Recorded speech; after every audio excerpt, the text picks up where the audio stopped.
Hey everybody, it's Phoebe from Quilted Pig. Thank you for joining me in my studio today. I'm so glad you're here. So I am just back from a workshop at my local guild, and it got me to thinking about some of the things that you need to bring with you to make sure that you have the best workshop that you possibly can.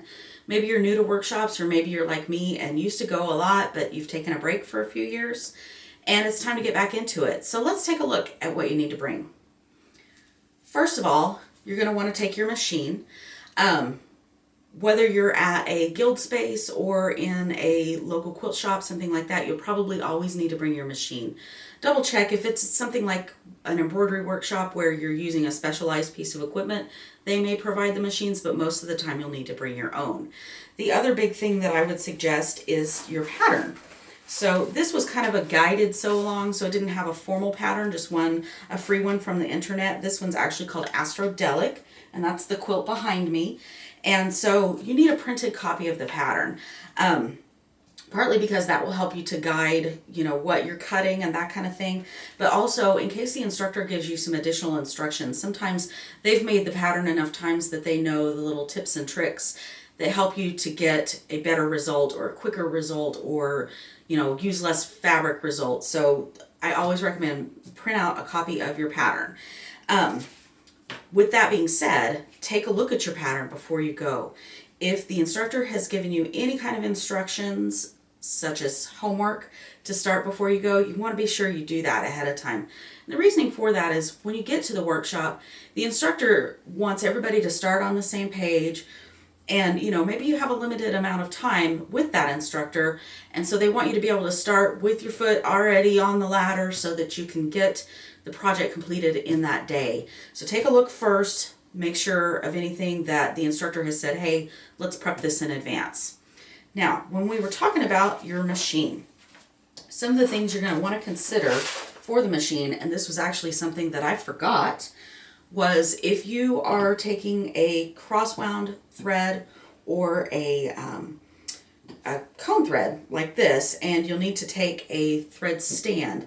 Now, this was kind of a weird thing. I don't normally use this kind of thread with this machine, so I forgot this. And luckily I had some other supplies that helped me to get through that, so I was able to continue working on the project. So what we've got here, I've got my thread stand. You do need your thread. Get a matching thread to go with your project, and make sure you also have a bobbin. So let's take a look at some of the other things.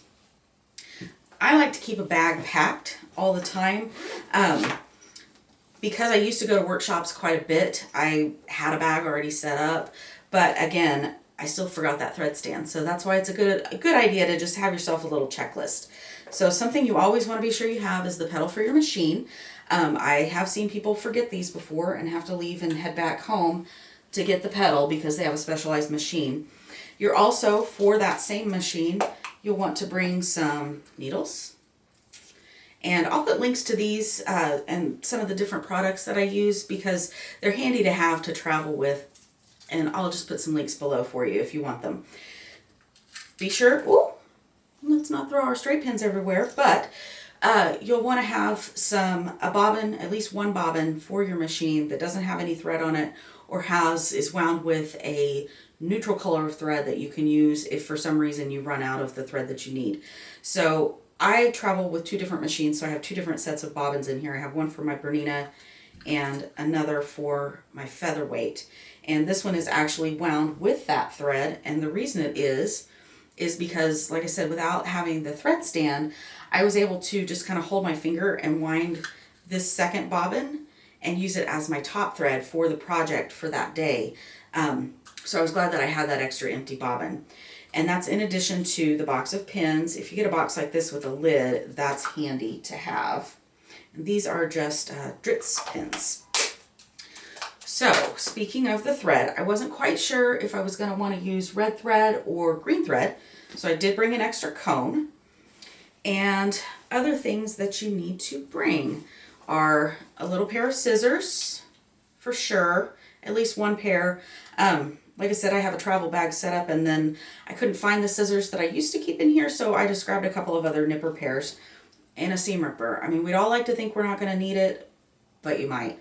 So you might as well have it, and that way if maybe your neighbor at the next workstation over needs it, you have it to share as well. Now, speaking of cutting things, I mentioned to cut your fabric beforehand. I do recommend that. If you've been given the pattern, and especially if you've been given instructions, cut all the fabric that you're going to need beforehand. That way, when you get there, you can just start right away and get going. But if not, or if you think you might need to cut something additional, and we'll talk about this in just a second for these center squares, I went ahead and brought a ruler and a cutter, as well as a small cutting mat and ironing surface. Now, depending on where you are taking the workshop or the class, they may provide kind of a communal couple of iron stations, which is actually kind of nice because you get to talk around the ironing board and things like that. But if you feel like you're going to need it, you can go ahead and bring a travel iron and then a small space like this. But having a little mat to trim, even if it's just the little mouse ears off some triangles, is really handy. So I like to have that with me, as well as, like I said, a rotary cutter and a smaller ruler. So we talked about cutting the fabric. Now, I had selected the fabric before I went, and this is kind of a pattern that uses a whole bunch of different fabrics. It's actually an Art Gallery Fabrics pattern, and I'll put a link to it below too. It is a free pattern that's available online from a couple of different places.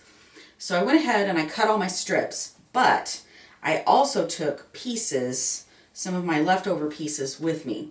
And it turned out to be a good thing. It wasn't a big deal for mine because I didn't start piecing until I actually got there and had heard the other issues. But this particular pattern, you can see, has some triangles that go this way and some that go this way.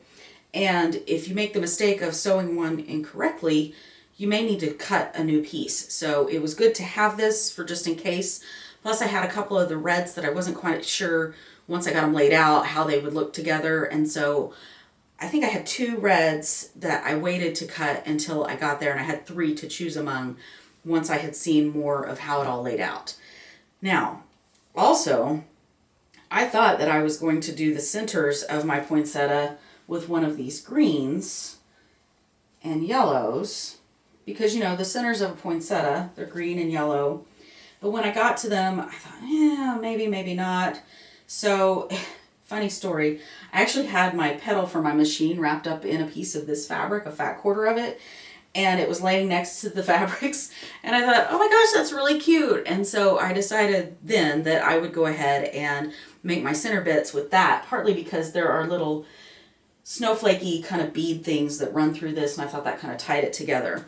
So I actually got everything pieced together except for those center parts, and brought it home and finished it because I needed, in addition to this, I needed another light gray fabric. But having that option with me actually turned out to be a good thing.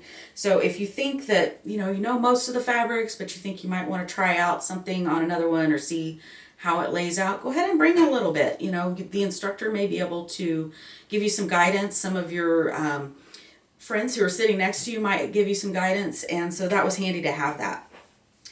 And with that said, after I got it done, I did think that this was a little blah. So I'm going to take that apart, and I've actually got a center idea that I'm going to add in there, which I'll show you in a different video later. But I am overall pleased with it.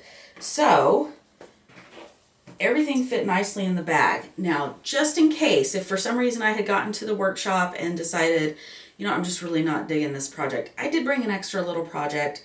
Like I said about the finite time, a lot of times your instructor is only booked for 4 hours or 5 hours or whatever amount of time. And so you want to take advantage of all of that time. But maybe if you finish early, or like this particular one, it's a free sew day. I took an extra project, and this is just some half square triangles that I had left over from another project that I'm still looking at, just kind of piecing together in a fun way. And then finally, make sure you've got some extra space. I want a door prize.